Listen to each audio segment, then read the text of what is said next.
No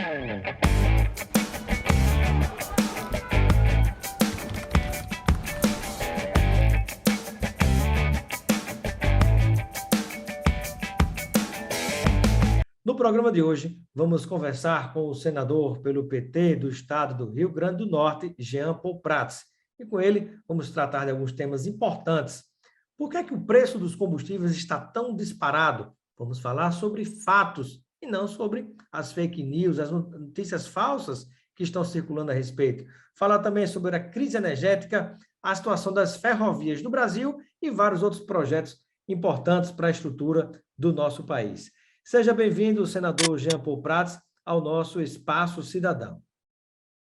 Obrigado, Robson. Saúdo a todos que te acompanham aí nesse trabalho reiterado, né, de esclarecimentos, de entrevistas de alto nível. Tenho acompanhado o seu canal e você entrevistando autoridades federais, parlamentares de altíssimo nível.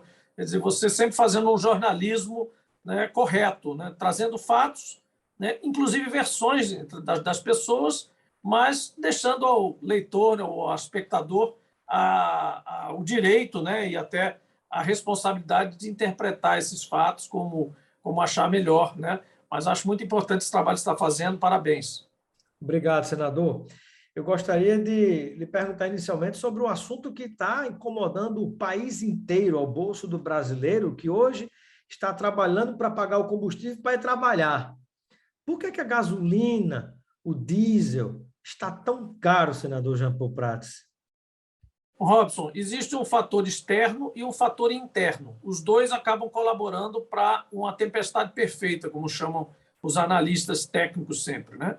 O fator externo, evidentemente, é o que está impulsionando o preço internacional do petróleo para cima constantemente. Você se lembra numa época na pandemia em que o preço do petróleo atingiu um nível negativo? O pessoal estava despejando o petróleo no mercado a preço negativo para não pagar estocagem, porque estava sobrando petróleo e produtos derivados diante da paralisia total, aquela freada que deu geral da economia mundial, todo mundo em casa, ninguém saindo mais, tudo mais diminuiu, né? E aí o preço do petróleo caiu muito. Aos poucos, quando a economia vai se recuperando, o que é natural que se espere? É que você comece a recuperar o preço do petróleo também, né? Muito bem. Existe também um outro pequeno fator, que não é tão pequeno assim, mas que ocorre todos os anos, que em cima da recuperação econômica mundial, agora, nesse momento, estamos vivendo a expectativa do inverno no hemisfério norte. O inverno no hemisfério norte conta para a alta do petróleo todos os anos, porque o pessoal lá usa o derivado de petróleo, além do transporte, usa para calefação, né? Então, coloca óleo naqueles radiadores, naqueles aquecedores residenciais e principalmente industriais e tal. Então, há uma demanda maior de petróleo no inverno do hemisfério norte. Isso inclui Estados Unidos, Canadá, tal, do lado de cá, e Europa toda, Rússia, tudo isso do outro lado. Então, é uma subida sazonal, digamos assim, de preço. Muito Senador, bem. mas assim, nada disso estaria acontecendo com o Brasil, ou seja, essa influência internacional, se Michel Temer não tivesse mudado a política de preço da Petrobras, né, que nós temos a condição de fabricar, já fabricávamos em torno de 90% do que a gente produzia e fabricando em real, e agora a gente está fabricando menos, sendo obrigado a pagar em dólar. Né? Então, Correto. assim, se isso não tivesse acontecido com Michel Temer e Bolsonaro não tivesse mantendo, a situação do Brasil não seria essa. Perfeito. Você fez o diagnóstico do segundo ponto. Então, o ponto interno, o fator interno do Brasil, do mercado interno, é exatamente esse. O país, desde Getúlio Vargas, desde a fundação da Petrobras, passando depois por Dutra, por Getúlio de novo, por Jango, por a ditadura militar, né? Todos os generais, depois a reabertura, Sarney, Collor, Itamar, etc., etc., Fernando Henrique, Lula, Dilma e Temer. Só agora em Temer, em 2017, foi cortada a tradição que é a única coisa que permeia todos esses governos. Se você perguntar um dia para alguém o que é que tem a ver Arthur da Costa e Silva, general da ditadura, com Lula? Qual é o ponto em comum entre Juscelino Kubitschek e Collor? Qual é o ponto em comum entre Sarney e Getúlio? Um e somente um: a busca da autossuficiência em petróleo pelo Brasil através da Petrobras. Muito bem. Aí alguém pode perguntar, tá, para quê? Para justamente ficar menos suscetível ou até independente das oscilações do petróleo no mercado internacional. Por que isso? Porque o petróleo no mercado internacional é uma variável incontrolável. Aliás, eu digo sempre que é a mais incontrolável de todas. Ou Porque até o controlável parâmetro pelos dólar poucos donos que detêm o petróleo no mundo, né?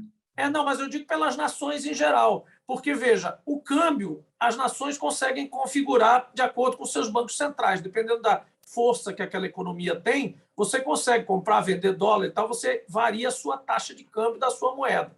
Outras coisas, inflação, PIB, crescimento de PIB, né, etc., os governos mal ou bem conseguem controlar. Algumas outras variáveis, você juntando nações também controla. Inclusive, esse caso do petróleo, durante um certo tempo, a OPEP controlava esse preço. Hoje, Robson, nem isso. A OPEP não consegue mais controlar o preço do petróleo. E eles acordam aquelas cotas para não produzir demais e não baixar o preço, e eles mesmos furam as cotas, uns aos outros, eles furam o olho do outro. Por quê? Porque quem está dominando o driver do preço do petróleo hoje é a China, com o seu consumo. Se a China respirar um pouco mais e disser vou crescer mais ano que vem, o preço do petróleo já começa a subir. Se ela disser vou retrair, o preço começa a descer. E a OPEP nada mais faz do que se proteger um pouco dos países não OPEP, ou seja, países como o Brasil, países como a Inglaterra, a Noruega, que produzem petróleo, próprios Estados Unidos, o México, que não fazem parte da OPEP. Então, é um cartel contra um não cartel. Mas quem domina mesmo a oscilação do preço é o mercado de demanda, a China, a Ásia em geral, né, a própria Europa, essa questão da sazonalidade do verão e do inverno. Então, isso é imponderável. Por isso é que é importante para os países conquistar a autossuficiência em petróleo, porque ele fica menos dependente dessas oscilações que ela não controla. Quer ver outra coisa que você não controla? Furacão no Golfo do México, explosão de um gasoduto pelos terroristas da Nigéria, guerras entre o Oriente Médio e o Oriente Médio. Enfim, essas coisas são imponderáveis, normalmente. Agora, Então, o isso Brasil, mostra a por atrás, importância da Petrobras ser estatal e do próprio Estado brasileiro intervir sim, né? Porque é engraçado como se transforma num demônio essa história de que a Petrobras não pode ter interferência política, mas pode botar faca no bolso do brasileiro? Isso pode? é verdade. Política não é uma coisa negativa. É preciso que a gente saia desse dogma, dessa insistência de que tudo que é política, interferência política, nomeação política, não sei o que política. Política, quando é bem feita, quando é feita com alto nível, ela é necessária. E, aliás, ela está em todos nós. O que mais você ouve aqui nos noticiários do Rio Grande do Norte que não seja política?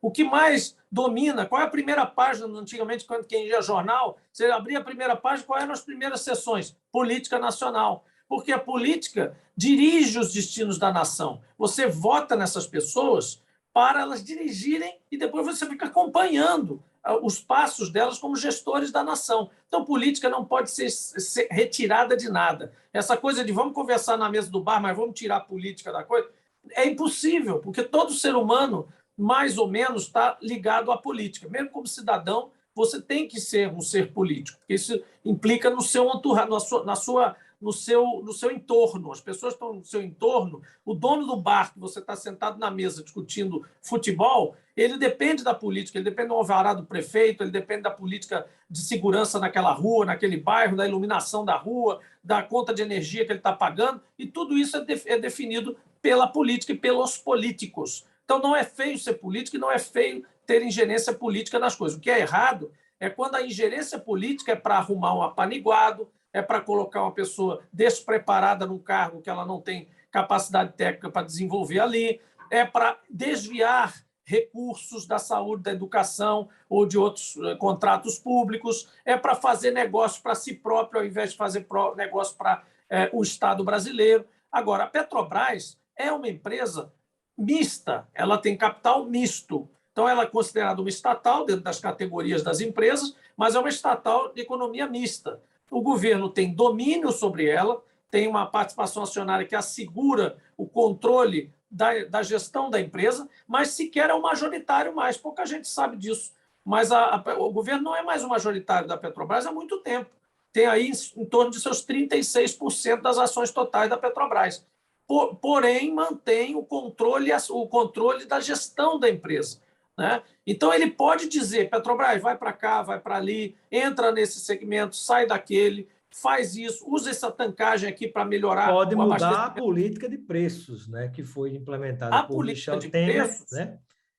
mas a política de preço é nacional, não é da Petrobras. A política de preço é nacional. Como a gente está acostumado, gerações atrás, em que havia um monopólio total das atividades de petróleo, política de preço de combustível era igual à política de preço da Petrobras. Desde os anos 90, Robson, no entanto, a Lei 9478, que é a lei do petróleo, abriu ao investimento privado, estrangeiro, nacional, privado, as atividades de petróleo. As Então, hoje você atividades. tem mais de 40 Agora, por exemplo, de petróleo senador, no Brasil. a grande guerra de comunicação que se observa hoje, né, misturada com notícias falsas e meias-verdades, é porque muitos que querem defender o presidente Bolsonaro dizem, não, mas ele não pode fazer nada. Não, é assim, o governo, se for o governo que mudou a política de preço da Petrobras, que permitiu com que a gente tivesse esse disparo de preços que começou com Michel Temer, Bolsonaro está mantendo e está mantendo porque quer, né? Ou porque há compromissos. Mas, na verdade, uma decisão de governo pode mudar o rumo da situação que a gente vive. Com certeza, porque se você é autossuficiente em petróleo ou está no limiar dessa autossuficiência, mesmo que você tenha exportações esporádicas, mas desde 2006 o Brasil praticamente produz o petróleo que precisa para consumir. Não tem a capacidade de refinar tudo, então ele tem que importar partes em diesel, ou ocasionalmente pode importar até gás liquefeito de petróleo, que é o gás de cozinha, né? Enfim, mas ele está ali no limiar da autossuficiência. A gente chegou quase lá e fica oscilando ali. Ora, essa conquista deveria representar, como a gente disse antes, uma relativa independência da oscilação maluca que o preço do petróleo sofre lá fora todos os dias. Ele corre assim.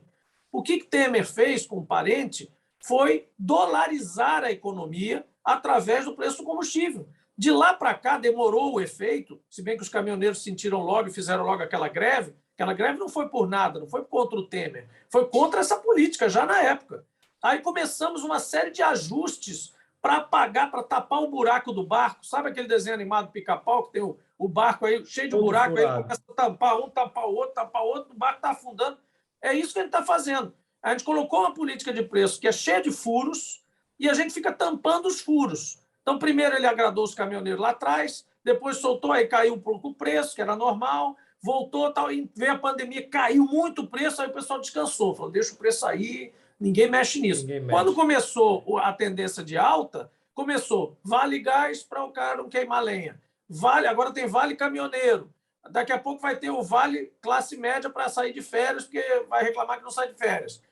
Vai ter vale para tudo. Então você vai subsidiar combustível fóssil para manter o importador de combustível feliz. E o acionista da Petrobras, que agora deu um lucro de 31 bilhões de reais, né, nesse início de agora desse ano, nesse terceiro trimestre, vai pagar o dobro, 62 bilhões de reais para acionistas que seriam Que são minoritários da Petrobras, minoritários, e que a maioria deles está no exterior. Então, a gente está mandando premiando dinheiro para pessoas, fora do Brasil. estamos privilegiando o pagamento a poucos privilegiados que têm ações da Petrobras, em detrimento da população brasileira. Isso não é um papel de uma estatal nacional. Isso pode ser bom para a Shell, para a Chevron, para a Mobil. Aí você compra a ação dessas empresas se você quiser ter uma empresa de petróleo totalmente livre. Mesmo assim, a gente sabe que não é, porque são majors, então, enfim, depende de governos lá fora também. Mas, na Petrobras, qual era o papel da Petrobras? Aí você vai dizer assim, Jean, mas você está preconizando, então, que a Petrobras sofra interferência direta do governo, os acionistas vão todos embora, porque eles não confiam nos políticos, etc. Não, eu não estou dizendo isso. Estou dizendo que seja uma solução de compromisso entre as duas coisas. Primeiro vem o objetivo de abastecer o país de forma competitiva e estratégica.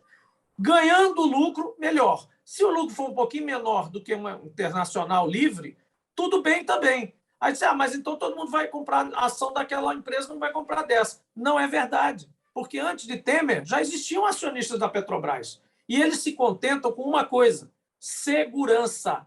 A empresa estatal é sócia do governo. O governo dá a segurança de que é uma empresa praticamente inquebrável, é a empresa que tem a maior hegemonia de portos, terminais, tancagem, dutos, pelo menos tinha. Agora foram vendidos os dutos, estão sendo vendidos os terminais, venderam a BR, né? Todos os postos da Petrobras hoje não são mais da Petrobras. Então, a gente está numa política, de um lado, desmantelando a Petrobras em pedaços, tentando vender agora refinarias. Né? Ela vai virar uma empresinha de produção de pré-sal lá na Bacia de Santos e Campos, 3 ou 4 refinarias em São Paulo e Rio, e o mercado ali do agro para vender fertilizantes e combustível ali para aquela região. O resto, o governo atual e o anterior querem que seja tudo internacionalizado. Por isso eles precisam do preço internacional na bomba. E por isso sacrificam o brasileiro. Tanto no preço que estamos pagando, como também nos empregos que estão evaporando daqui e sendo gerados lá fora do país. Senador Jean Paul Prats, e um outro assunto, ainda em relação à questão dos combustíveis, né? Temos outros assuntos aqui ainda, mas vamos tentar um pouquinho de objetividade, mas tentou se demonizar também os estados, como se a culpa do preço dos combustíveis fosse dos impostos estaduais, né? É interessante, incrível isso, porque a gasolina e o diesel aumentaram 70%, mas os impostos não aumentaram 70%. Não aumentou todo esse ano, né? Não aumentou a alíquota do imposto do ICMS. É bom que se diga de antemão que em todos os países que desejam ter uma transição energética para fontes renováveis e querem também coibir o desperdício dos combustíveis de origem fóssil, principalmente países que sabem o que é depender de petróleo importado, como a gente sabe, porque a gente passou uma década de 70, 80, 90 lutando para deixar de ser isso, eles sabem que eles precisam tributar pesadamente o combustível, principalmente quando ele não é um combustível social. Então, gás de cozinha é uma coisa, mas gasolina para você andar de carro é outra. Né? Então, realmente você precisa tributar. Isso foi decidido lá atrás, por vários governos diferentes matizes políticos. O ICMS, ele é uma parcela boa do preço do combustível? Com certeza. 27%, 28%, 30%. Mas sabe quanto é na Alemanha? 78%. Na França, 75%, 60%. Todas as nações europeias são 2/3 tributação, 1/3 commodity. Então, isso significa que você quer coibir o mau uso desses combustíveis, porque eles são poluentes, eles são não renováveis, enfim, tudo isso. Ora, diante disso, essa alíquota, que já é decidida pelos estados, já estava existindo desde a década de 80, é a mesma, mais ou menos a mesma, não mudou. Claro que se subiu a base, o percentual que incide sobre aquilo também gera mais receita. Então, o que você pode dizer, é que os governadores são sócios da alta e são sócios da baixa. Mas jamais pode dizer que eles são responsáveis pela alta ou responsáveis pela baixa, porque o preço de referência é o atributo do preço internacional. E é autorizado pelo governo federal, pelo presidente da República, né? Integralmente. Poderia ser afetado por ele, mas não é. Pois é, né? Então 70% é o aumento só esse ano nos combustíveis. Agora, para finalizar essa questão dos combustíveis, o que é mais incrível é que a turma não quer intervir para que o combustível não suba tanto, mas quer que se diminua o imposto, né, onde os estados deixarem de arrecadar. Ou seja, a nação brasileira pode perder na arrecadação, mas esses pequenos empresários que são donos desse grande negócio não podem perder e o povo brasileiro perde. É isso, é a estupidez máxima. Eu passo 6 décadas correndo atrás da autossuficiência em petróleo. Quando eu consigo, eu deixo refinarias funcionando a meia bomba, que é o que a Petrobras fez durante os últimos anos, desde Temer para cá, funcionando a 60%, 70%.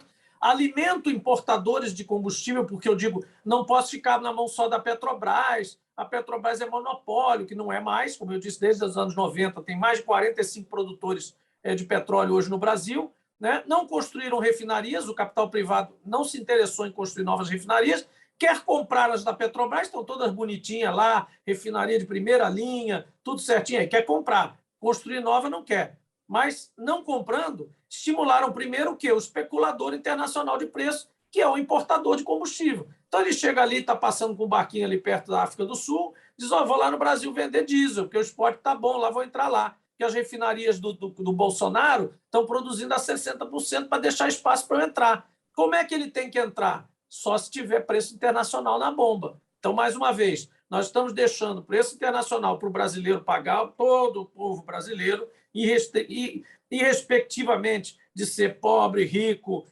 empresário, trabalhador, quem for, porque você está pagando no frete, mesmo que você não tenha carro, Além quem do anda de ônibus impacto está de tudo pagando. isso no preço dos alimentos, né?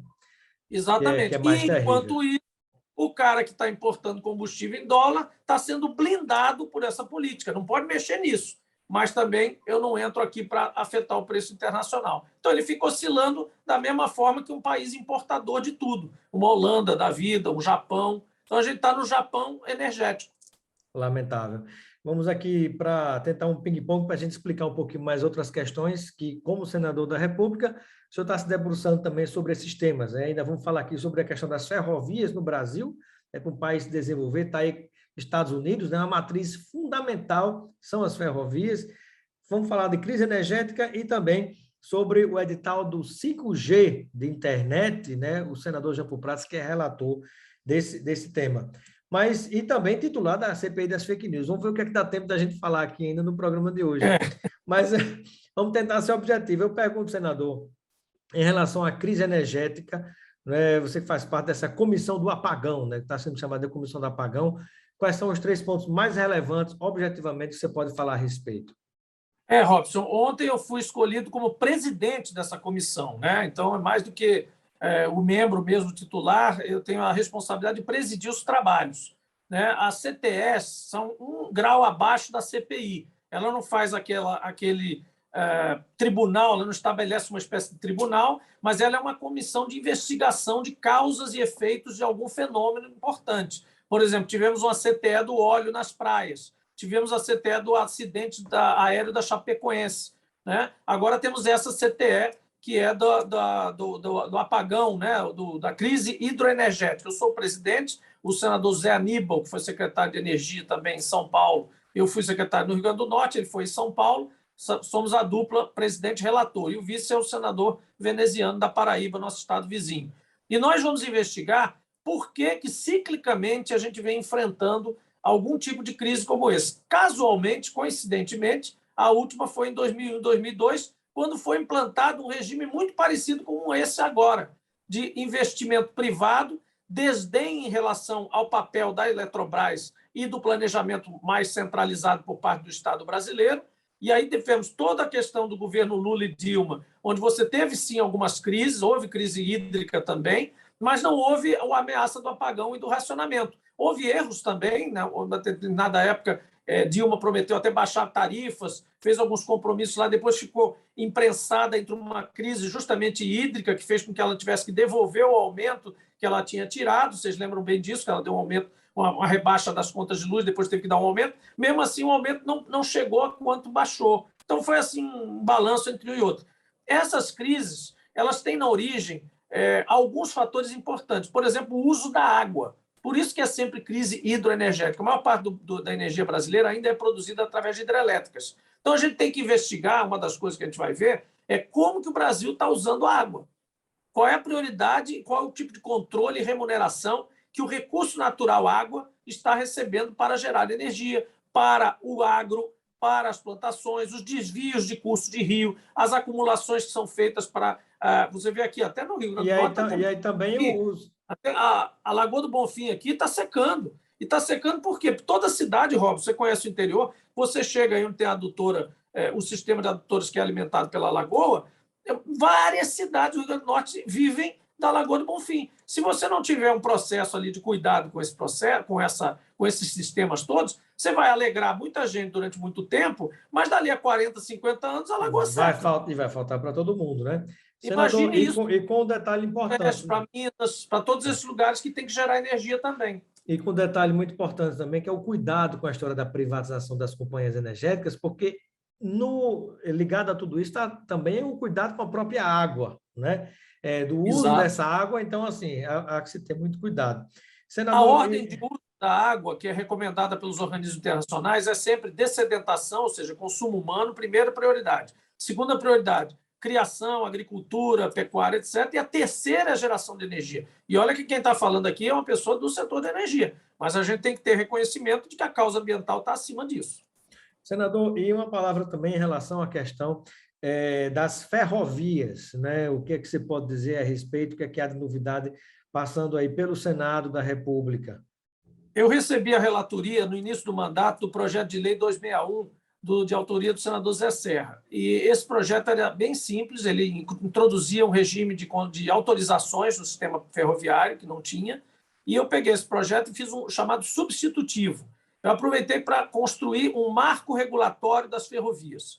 E aí trabalhei muito, e aí isso mostra republicanamente como a gente trabalha nosso mandato, com o ministro Tarcísio Gomes de Freitas e com a equipe dele. Trabalhamos nossos mandatos, o mandato do senador Zé Serra, agora o senador Zé Aníbal, que está o substituindo, várias entidades, usuários, investidores, trabalhadores, enfim, todo o setor ferroviário ressuscitado, né? A gente foi buscar gente que até já nem estava mais trabalhando nisso, mas muita gente que o setor não deixou de crescer, é bom dizer isso. Durante os últimos governos, esse setor cresceu muito, mas ele estava crescendo na base das concessões. Então, a gente introduz as autorizações, introduziu um capítulo específico para ferrovias abandonadas, que atende justamente as nossas ferrovias do Rio Grande do Norte, para a gente viabilizar a reativação da ferrovia Grossos-Souza, na Paraíba, que passa por todo o Alto Oeste, incluindo Mossoró, a nossa Macau-Natal e Natal-Nova Cruz, e de lá para Paraíba também são ferrovias que já existem, que estão abandonadas. E Para qual não a falar chance, em e qual a chance da pode gente tratar também. e qual a chance da gente captar recursos para reativar essas A ferrovias, chance é senador? muito boa, já estamos trabalhando nisso. Já estou trabalhando, por exemplo, na pesquisa sobre a faixa de domínio da ferrovia lá do Alto Oeste, vendo como é que ela está, porque ela não está mais concedida, mas a faixa de domínio parece que está bem preservada, e isso vai valer muito para o investidor eventual. Começando a lançar essa ideia de quem quer investir nisso, para a gente começar a fazer estudos, e já acertei com o ministro Tarcísio Gomes de Freitas justamente a ajuda que o governo pode dar aos potenciais interessados em resgatar essas ferrovias. A de Macau, Servirá para Natal, transporte de a Nova cargas e Cruz, passageiros? Servirá para transporte de cargas e passageiros? transporte de cargas e passageiros. Eu acredito que a de Natal para Nova Cruz tem ainda uma atribuição mais interessante ainda, que seria o turismo. Poderia ser uma ferrovia turística, mas que também vai alimentar, por exemplo, aqueles condomínios da própria Lagoa do Bonfim, da Papari, Anísia e Floresta, descendo para o lado de Nova Cruz e da Paraíba. É uma ferrovia litorânea muito bonita, foi construída pelos ingleses e que vinha até Macau, né? Passava para Natal e ia até Macau. Ela está concedida, mas o concessionário, que é o grupo lá do Steinbrück, não tem interesse em tocá-la, mas não devolvia porque não havia solução legal para a devolução desse tipo. Ele teria que reconstruir a ferrovia para devolver. Aí não faz sentido. Se o cara não está interessado em operar, por que ele vai reconstruir para devolver? Né? Então, esse impasse é que a gente resolveu no projeto de lei. E outras soluções para trens urbanos. A gente criou a possibilidade dos investidores poderem usar áreas lindeiras para restaurante, estacionamento, para ter receita extra, para fechar. Não sei se você sabe, mas uma das coisas que a gente aprendeu nesse processo foi que nenhuma ferrovia do mundo de passageiros é viável apenas com passagem. Então, se você não tiver o uso de outros negócios, seja desde a internet no vagão, até publicidade, passando por áreas lindeiras, uso de áreas lindeiras com renda, com receita, o trem não é viável para passageiros. Imagine, isso foi descoberto com uma audiência pública com japoneses que vieram nos dizer isso. Não tem ferrovia de passageiro no mundo viável apenas com passageiro. Senador Jean Paul Prats, uma palavra em relação à CPI das fake news, né, que tinha começado, depois arrefeceu com o crescimento da CPI da Covid, que agora acabou, mas parece que agora vem com tudo novamente a CPI das notícias falsas. E o Ela senador Jean Paul realmente Prats é titular dessa CPI. Essa CPI realmente perdeu um pouco de impedância diante da pandemia, né? A pandemia assustou todo mundo, a CPI da pandemia veio com uma premência muito grande. O fato dela também ser uma CPI só de senadores ajudou a dar uma eloquência maior, um foco bastante intenso, né? A CPI das fake news lá vinha muita gente para fazer fala, para a internet, para fazer meme, enfim. Mas a das fake news, que é mista, tem deputados e senadores, deve agora voltar para ocupar esse espaço. Então, essa semana e a semana passada, houve muita conversa em Brasília sobre isso, as bancadas se reorganizando para nomear de novo seus titulares e suplentes para a retomada com o presidente Ângelo Coronel, que é senador, e a deputada ex-senadora Lides da Mata, que é a relatora dessa CPI. Deve retomar os trabalhos.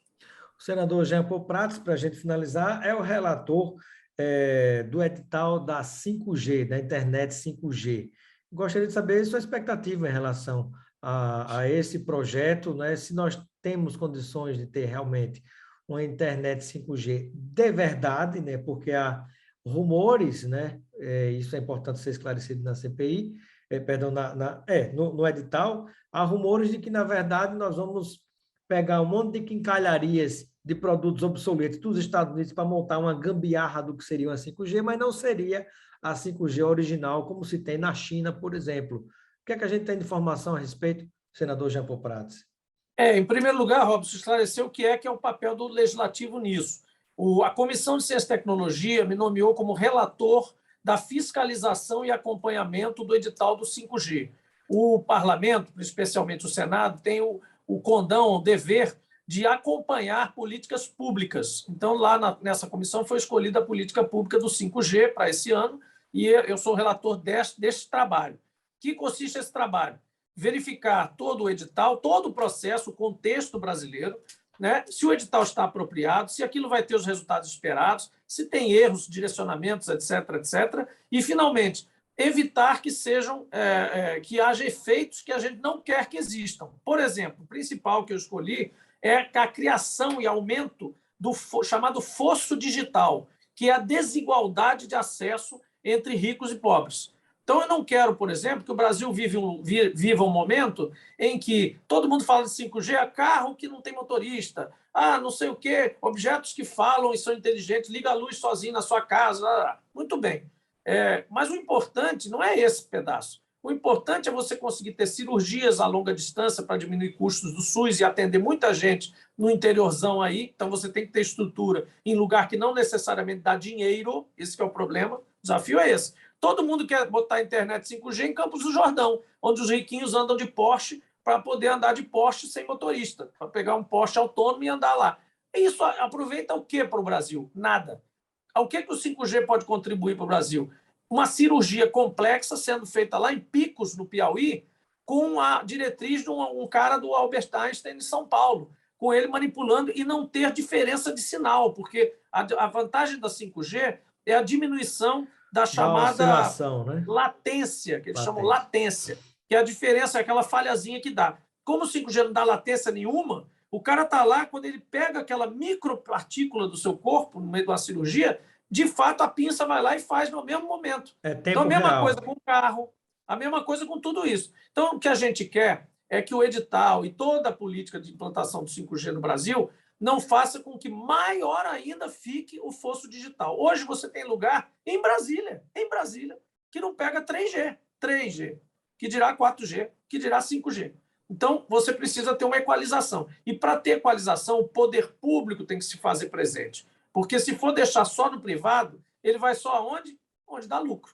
É igual a história do Correio, que só querem comprar onde dá lucro. Exatamente igual do Correio. Exatamente só quer comprar onde dá lucro. Aí lá o seu Joãozinho, na mercearia, que tem que receber um produto na cidade e venha ver, vai ficar no apagão de Correio. Né? Ou então deixa para a conta do Estado assumir, aí vai dar prejuízo mesmo para o Estado. Né? Que e sabe o que é pior, Robson? Você que é que adota também políticas e defende o microempreendedorismo, não é só quem vai receber o produto, não é o cara de vem a ver que comprou um tênis na internet que não vai receber. Isso é menos grave. Sabe o que é mais grave? Enviar. Exatamente. São as rendeiras de Timbaúba do Batistas que tem que mandar uma renda lá que ela conseguiu vender pela internet para uma pessoa em Paris, que compram. No Rio de Janeiro, que compram. E quem está lá para mandar isso aí, para despachar várias por dia, para ela ganhar dinheiro? Os Correios. Quem não vai estar? A empresa privada. Porque quem é que vai estar em Timbaúba dos Batistas para fazer isso? Só se elas realmente se juntarem lá e mostrarem que são lucrativos. Mas isso é raro. E aí volto para outro exemplo. Qualquer outra cidade, Lagoa de Velhos, o cara vai produzir um troço, não vai ter só Correios. E aí é melhor a gente abrir mão do super serviço para uma empresa privada, ela vai atuar em São Paulo, vai atender em Rio, ela já sabe, ela já pode atuar no Brasil. Não é um monopólio dos Correios. É enganoso dizer isso. Ou empresas privadas hoje podem atuar no setor de encomendas livremente. Por que querem vender os Correios? Vai explicar. Vender uma estrutura gigantesca, mais de 35 mil veículos, 11 linhas aéreas, 100 mil empregados, postos em todos os municípios brasileiros. Isso é para dominar o processo e eliminar o que não dá lucro para ficar só com o lucrativo. É a logística do país que está em jogo, não é, senador? E milhares de empregos também. Né? Capilaridade da logística do Brasil, quem faz é o Correio. Pois é, e que dá lucro, né? Que muita gente acaba se esquecendo disso. E aí o seguinte, só uma frase final sobre isso. Empresa estatal dá lucro, beleza, é ótimo. Mas eu falei outro dia, o ministro debatendo comigo, o ministro Fábio Faria, debatendo comigo numa live, numa comissão lá dos Correios, disse: o senador Jean Paul está dizendo que não quer que dê lucro estatal. Não, o que eu tinha dito? Eu tinha dito o seguinte, que o papel de uma estatal como essa dos Correios não é primordialmente dar lucro para os seus acionistas. É primeiro atender à universalização que se espera dela, a capilaridade. O lucro social. Chegar o lucro, se der, ótimo para o gestor que deu. Mas se um determinado ano ou dois não deu lucro porque ela foi investir num lugar que ninguém vai chegar, não tem problema, porque ela é estatal. É como se fosse um investimento direto do Estado, só que diminuído pela parcela que paga coisas lucrativas. Ela é se você não tiver os Correios, o Estado vai ter que fazer 100% do investimento na parte que não dá lucro e não vai ter a receita da parte que dá lucro. Pelo menos com os Correios você diminui esse déficit. Muito bem. Bom, quero agradecer a participação do senador pelo Partido dos Trabalhadores do Rio Grande do Norte, Jean Paul Prats, no nosso Espaço Cidadão. Seja sempre bem-vindo, senador. Eu deixo um momento final para as suas despedidas, junto a todos aqueles e aquelas que nos acompanham.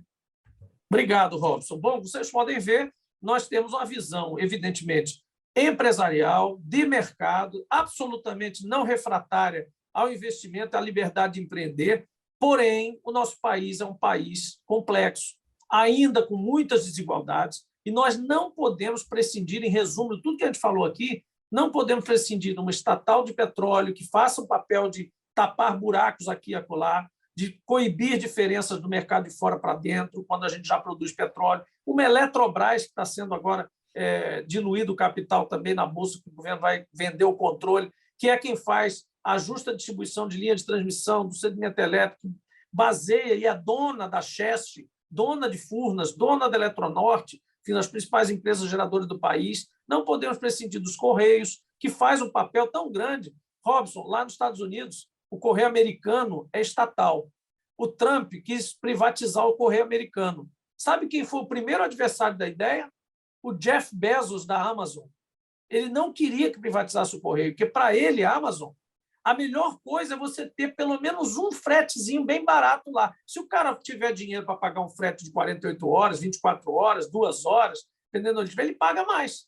Mas o cara mais sem condições de comprar uma coisa, um objeto pequeno na Amazon, pode usar os Correios americanos porque ele é estatal e os americanos não se incomodam com isso. Então, enfim, esse é o nosso papel, tem sido esse papel da bancada, mostrar que o Partido dos Trabalhadores e a esquerda tem um projeto de país que premia, sim, o empreendedor brasileiro, a indústria brasileira, que usa os nossos recursos naturais e os nossos recursos humanos a favor da nossa economia, não da dos outros, e que é possível, sim, ter uma sociedade que gera lucros, gera resultados, exporta, importa, faz tudo que uma grande nação faz com a devida segurança energética, segurança postal, segurança, enfim, do Estado brasileiro, podendo entrar na hora que precisar para regular o mercado, que não é autorregulável, isso todo mundo já provou, e quem diz o contrário está muito desatualizado em economia. Muito bem. Obrigado, senador Jean Paul Prats, pela participação no Espaço Cidadão. Grande abraço para todos aí, todas que estão nos assistindo. Parabéns, Robson. Obrigado. Obrigado, senador.